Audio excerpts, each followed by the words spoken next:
Good morning. Good morning. It's actually 9:20 in the morning. It's not super early. I do stuff before I go to the farm anyway, paperwork and shit like that.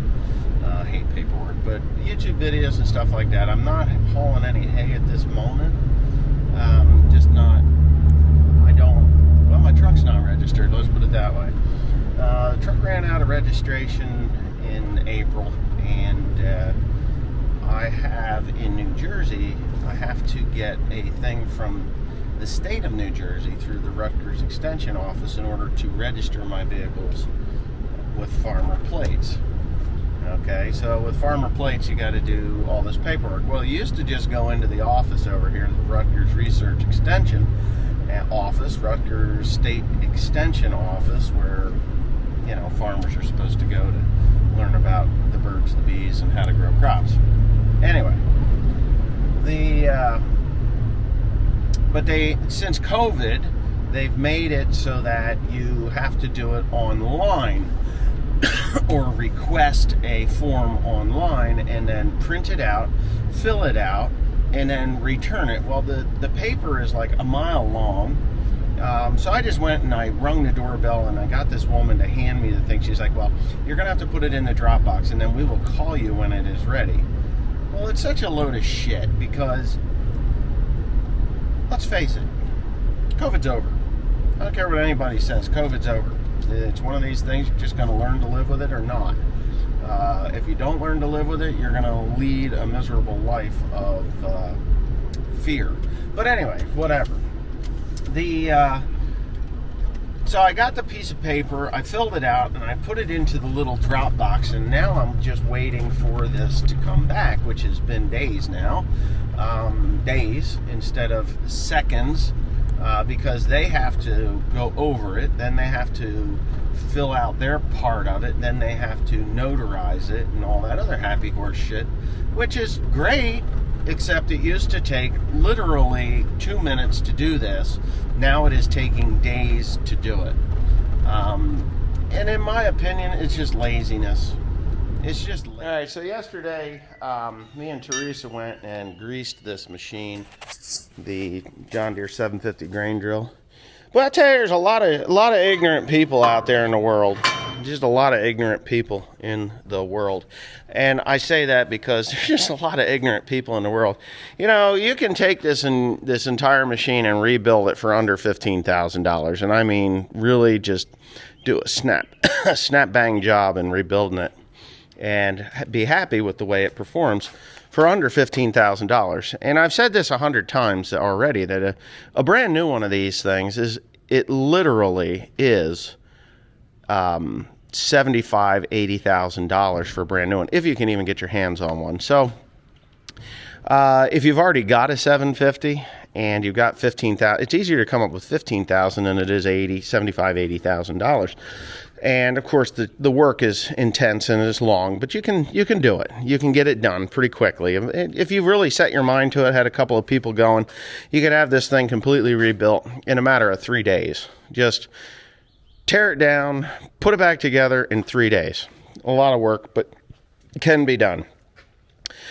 So anyways, with that being said, you know, what is it with these people? You know, it's like, I have this thing, it's completely rebuilt. And not everybody, but I'm just saying there's a select few of you that just have nothing good to say about it. Like, oh, those were junk back in the day. They were junk. These were groundbreaking back in the day. And to me, it took them 15 years to just even get close to what this machine here, this 750, would do. And when the 750, and by that point where the other manufacturers were getting close, John Deere came out with something better. And yes, they came out with something better. Was it more efficient? Well, still spilled the seed down into the ground, still opened up a slot, still closed a slot, still grew soybeans, wheat, rye, barley, whatever you wanted to grow, any kind of drilled grain. So even today, these things are sought after. A John Deere 750, every single part is made for them. This is one of the earlier models. They really don't make all the parts for this, but I have proven that you can make the parts for them if you use your brain a little bit. So anyways, with that being said, just look. This time in our lives, it's better to rebuild something like this than it is to go into debt to buy something bigger and better, in my opinion. Now, you can think I'm a jackass. That's fine. I'm okay with people thinking I'm a jackass. I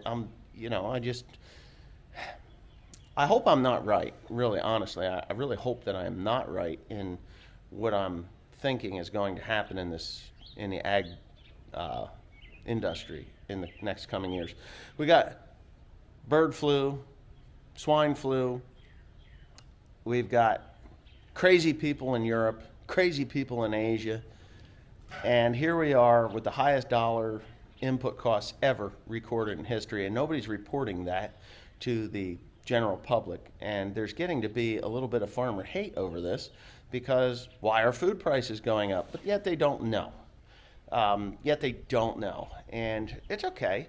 I think that this year, next year, and the year after, in the next 3 years, there's great opportunity to become actually wealthy in agriculture if you know how to keep your money in your pocket. And we're all learning how to do that efficiently. Going out and spending $250,000 on the latest and greatest new planter is not the answer to that, because when in 3 years, if you're not paid for, you're going to have problems. So whatever. Anybody that thinks that my choice to rebuild this drill was foolish, you're fools yourself. Okay, that's just it. It works really good. But I'm going to go over a couple of things with it that I have found since I've been planting beans. Now I've got 250 acres of beans in the ground. Still a 750 no-till drill, no matter how you slice it and dice it. Even though I've got the latest and greatest, best forged to no blades on there, I still have the 750 hubs. 750 hubs are a real cocksucker. I wish they were sealed and you didn't have to grease them, or there was a grease zerk that was on the end of an axle there that actually went in and pumped grease into that hub. That would be awesome, right? That would be awesome, instead of having to spin the hub. That's a pain in the ass. I updated and upgraded the closing wheel arm and these grease zerks here. Perfect placement. Those are perfect. Only takes a couple of minutes to do the whole thing. But when you get up into the front there, those should all be on hoses and centrally located someplace, so that you can just one grease zerk greases all of them. You just pump them in until you see some grease coming out. But that's, again, those are what the updated and upgraded drills should have if they don't, or do have if they do. The one thing that I do like about this drill is that I can actually just tighten that nut there and it retracts. It makes it track perfectly straight. So now that everything with 250 acres on it has seated in where it belongs, including the disc blades, the cup and cone bearings, I just simply tightened that nut up on each and every one of them to make them so that they're tracking true again. They had, not all of them, but a few of them had some wear that they were actually starting to get to the side, which I 100% expected, because when you put those things on there, they're fresh, they're new, and they actually have to wear into the wear plate a little bit on the one side, so that it becomes seated against the old steel that was there, the old casting that was there. And that worked out really good. Now the closing wheels, or the firming wheels, perfect.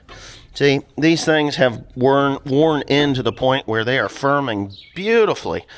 I mean, if you go and after I plant, I got some stuff that's stuck in there. Hopefully that comes out of there, but see how these things flex?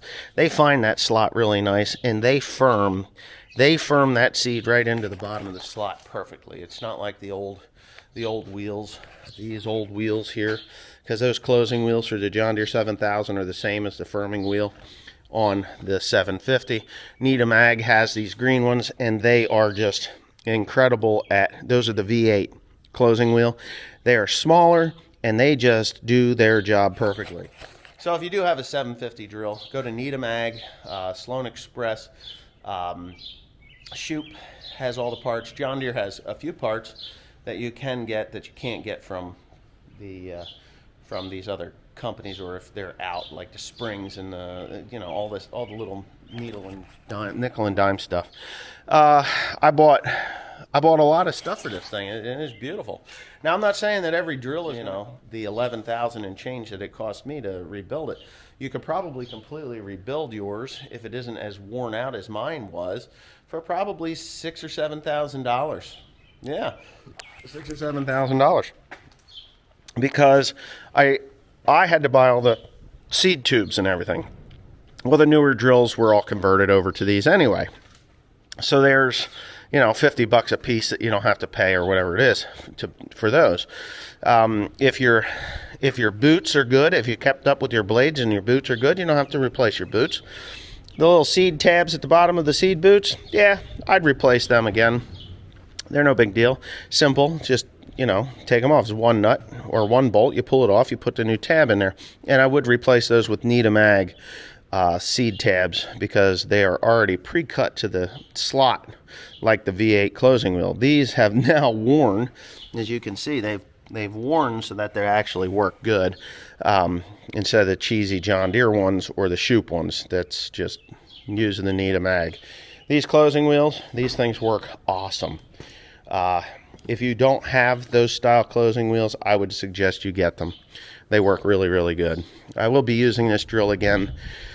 Not today or tomorrow, but probably the next day. I'm going to spread compost today and start putting down the soybeans, getting more soybeans in the ground.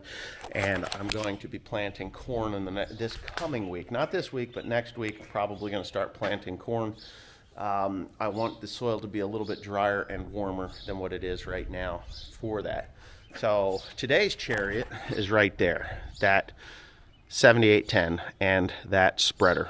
And I have to get up there with a hammer and beat that dashboard back down because Dad or Tim knocked it up. But first things first, I'm going to get some air in that tire because it's low. I don't know what we ran over, but it's got a low tire in the front. And I'm going to get back to work. So that's what we're going to do today. All right. I'm hoping he's not digging dirt. He puts dirt in my machine. It really kind of annoys me, but he's doing all right. I got Dad and William over there working. We're obviously spreading compost on this ground. I did get asked why it doesn't look like it's doing anything, and I was like, you won't notice it. You're going to put it on, you're not going to see this infusion of green mass, It's not like it's nitrogen, pure nitrogen. There's very little nitrogen in this stuff, but it has a carbon to nitrogen ratio of about 8.5 to 1. So when the microbes get fired up and going on this stuff, it will produce an organic form of nitrogen, which will feed the crop that I'm planting, which is soybeans, believe it or not. And it will take a long time for it to break down, just like the hay that's growing in these fields. What you're seeing here is growing, living root in the soil, where I'm going to be putting in a crop of soybeans. Except for here. Right here I've got something special planned for this one. Not super special, but it's special enough that I'm gonna release what I'm doing as of next, maybe.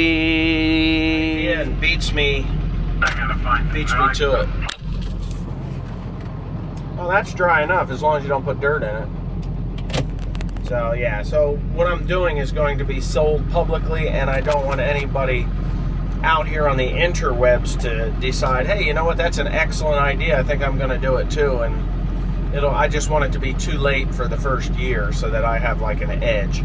So it's kind of cool, and I think a lot of people, even people that don't watch my channel, will find to be really cool to purchase. And yes, it can be shipped worldwide. Yeah, anyway, on to the next. I'll just shut up now.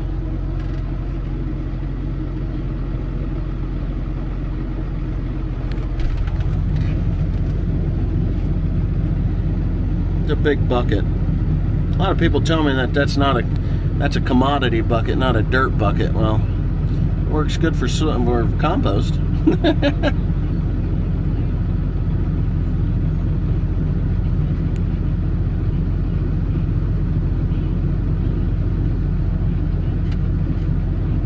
2 more scoops and I'll have it full.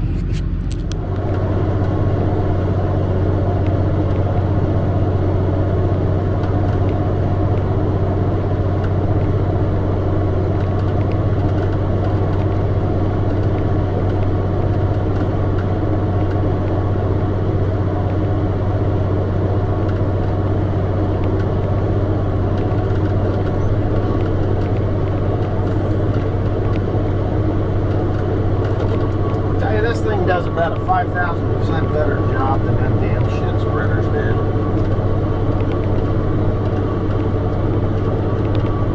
Oh yeah, I don't like them shit spreaders at all. And this tears it up into tiny little pieces. There's no clumps or clogs or anything. There is some string dangling out the back of your spreader. Well, can't avoid that.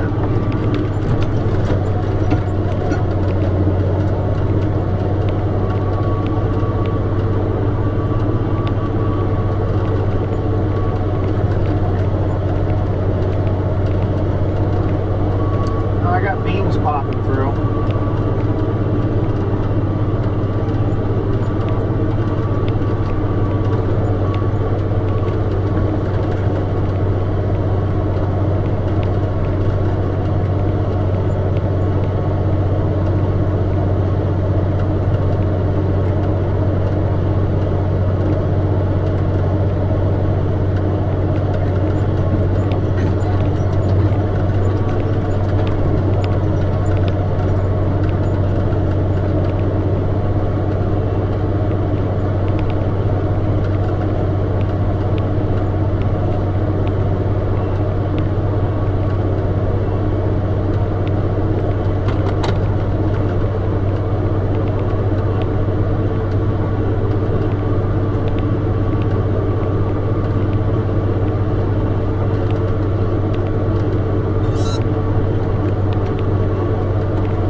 he's been out here every day. I mean, I imagine he is about as sore as you get.